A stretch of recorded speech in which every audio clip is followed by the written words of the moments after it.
Scientology claims there are 15,000 Scientologists living within Clearwater's borders.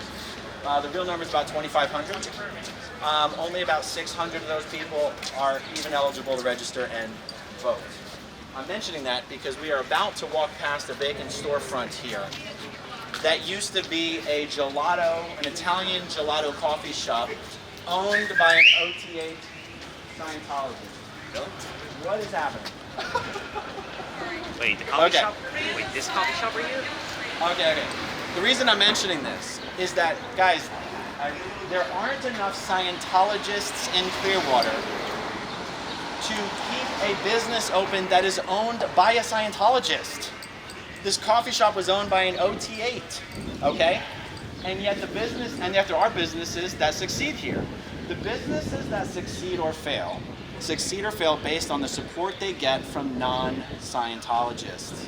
The businesses who were intimidated into telling us we weren't welcome there today simply don't understand that Miscavige could initiate a boycott of their business tomorrow and it would not impact their bottom line. They just don't get it. It's not their fault.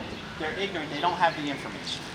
And even the pizza place that famously refused Mark a slice of pizza many years ago, that place went out of business.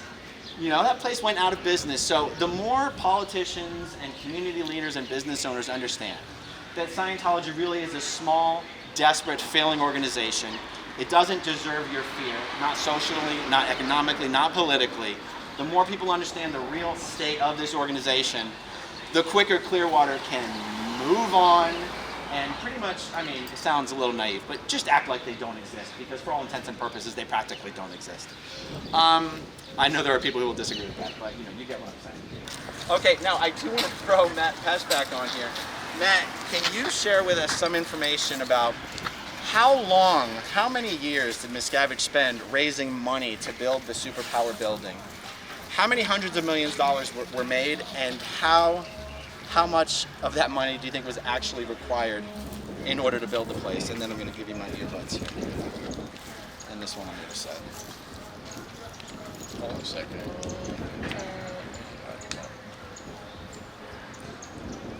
Okay. First thing you should know is they were talking about putting a superpower building here back in the late 80s. And they started collecting money. The first person to donate was one of the Feshback brothers. They gave $1 million, and that was a big deal. The property itself, they were just raising, for years they were raising about $250,000 a week, believe it or not, for that building. It didn't really break ground until the Lisa McPherson episode went down. And one of the reasons it was ground was broken on that was so we could handle some of the bad PR that Scientology had. We had terrible PR at that time. And the idea was to tell the local businesses that they were going to make money by having this building being built. People that sold windows, sold copy, whatever it was, we had people going around telling them that they were going to make money by having that building being built. And a lot of companies and businesses were told it was going to bring in thousands of people a week to this building. There was restaurants that were opened up along the Fort Harrison Avenue, thinking that this business would come in, and these people were standing out there looking around. Once they opened their business, nobody was coming in. They were going broke. And one of the things they didn't understand is the Sea Org staff were told not to use the non-Scientology businesses. And the public were trying to be pushed to use the restaurants that are owned by the church within the church's buildings here, and not to give their money to outside companies. So what was the reason for that? Bring money into Flag, like just hog the money. If there's money, they want it. If a Scientologist came here from out of state to get services, they had to stay in a hotel of the Scientologists. They couldn't go down to the beach and stay in a hotel there. In fact, we had staff members who would track down everybody who was supposed to have arrived to see where they were staying.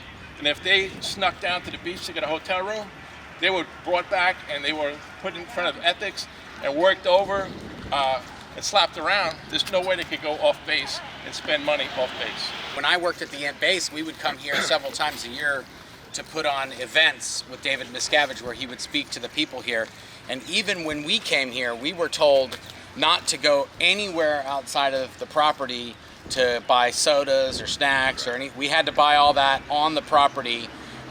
Even there was a property that used to be down the street. It was called the One Stop Shop, and it was owned by a Scientologist, and we were told we couldn't even shop there. We had to shop at the property here. We weren't even allowed, if you were a Sea Org member here, you weren't even allowed to purchase something from a Scientology business. You could only buy it at the property.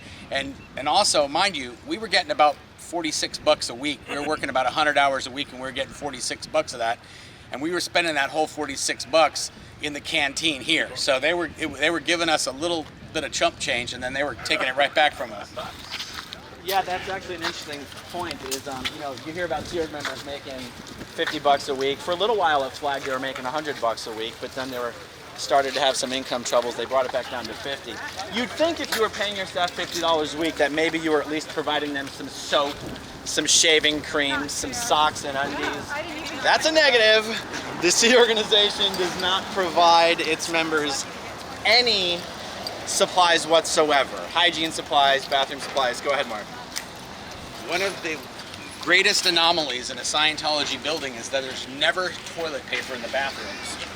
And that is because the staff steal the toilet paper so they can take it home. Because it seems like all that work I'm doing, I should at least get myself a roll of toilet paper every once in a while from you. So, that is a true story. If you go to a Scientology facility and you go into the bathroom, there ain't gonna be any toilet paper in there. Yep, and when the public leave the hotel rooms and leave soap, that's right. and When the shampoo public behind, that's right. It's grabbed up by the staff. If the staff were cleaning rooms and they had to put a new roll in one of the bathrooms in one of the hotel rooms, they take that partially used roll, they take that and stash that and take it home for themselves. Was there a black market for these items? No. So there's this empty lot here that we just talked about. That's the aquarium lot. But that building that you see there, the Oak Cove building, that is actually a Scientology hotel. One of the things I like to do is to come down here on a night where it's normally busy, where if people were staying there, you would expect to see the lights lit up. And I'll take a photo of how empty and dark the windows are in that building, and I'll compare it to the retirement home. Next to it, there's a sister building. And if there's ever any question as to whether Scientology is actually expanding in Clearwater or whether they're at full capacity in their facilities, just take pictures of all the dark hotel rooms at about 8 o'clock any night or weekend. This hotel is usually at about 1 or 2% capacity, and yet they're planning on building an entire new hotel right north of the Sandcastle. It's unbelievable.